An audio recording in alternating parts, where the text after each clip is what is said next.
Assalamu alaikum students of grade 5. How are you all? I hope you all are doing well.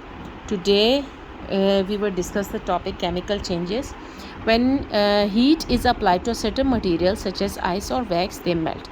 जब भी temperature ice या wax को मिलता है तो वो पिघल जाता है. When heat is applied to other material such as an egg, they change their form permanently. जब ये गर्माइश हम किसी भी और मटेरियल जैसे कि एग हुआ उसको दे देते हैं तो वो बिल्कुल अपना फॉर्म परमानेंटली चेंज कर लेता है. This changes in form as a result of irreversible change. ये इरिवर्सिबल चेंजेस होती हैं, यानी जब अगर एक बॉइल्ड एग है और उसको हम फ्राई कर देते हैं, इन्होंने एग्जांपल यहाँ पे बयान भी किया है, तो हम उसको वापस नहीं कर सकते उस फॉर्म में.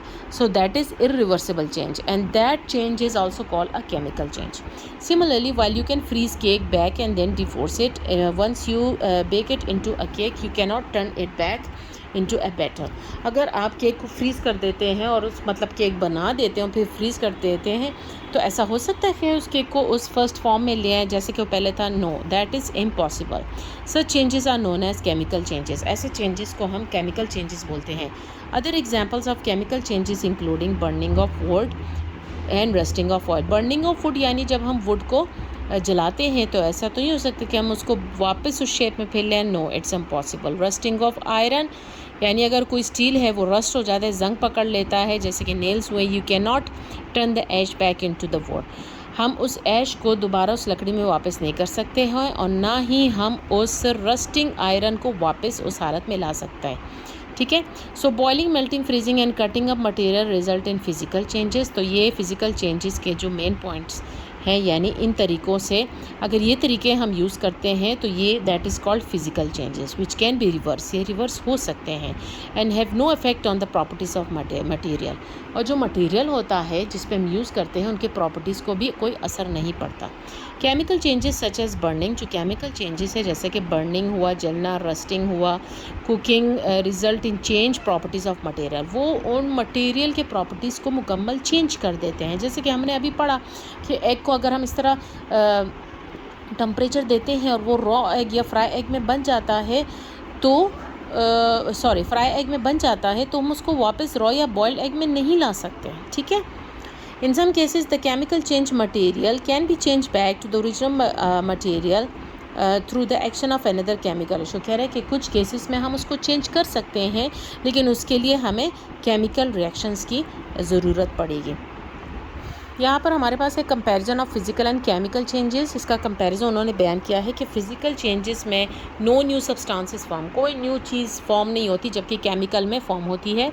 Brings about a change in the physical properties. उनकी फ़िजिकल प्रॉपर्टीज़ में चेंज होती है और यहाँ पे फिजिकल एंड केमिकल दोनों प्रॉपर्टीज़ में उनकी चेंज, यानी शक्ल भी चेंज हो जाती है और फिजिकल प्रॉपर्टीज़ भी उनकी चेंज हो जाती है.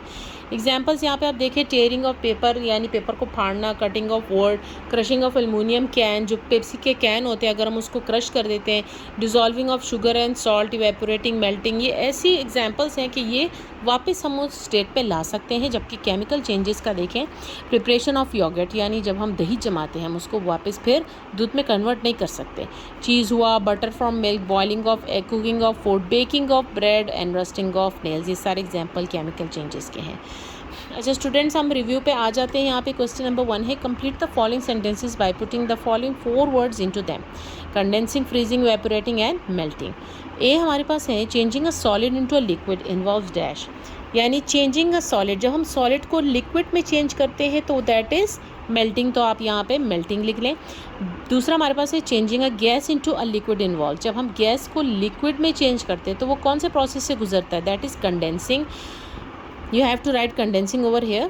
C is changing a liquid into a gas involved. जब हम किसी भी लिक्विड को गैस में चेंज करते हैं तो उसमें कौन सा प्रोसेस इन्वॉल्व होता है, that is evaporating. I have right evaporation, लेकिन आप यहाँ से लिखें इवेपोरेटिंग ही लिखें. ठीक है.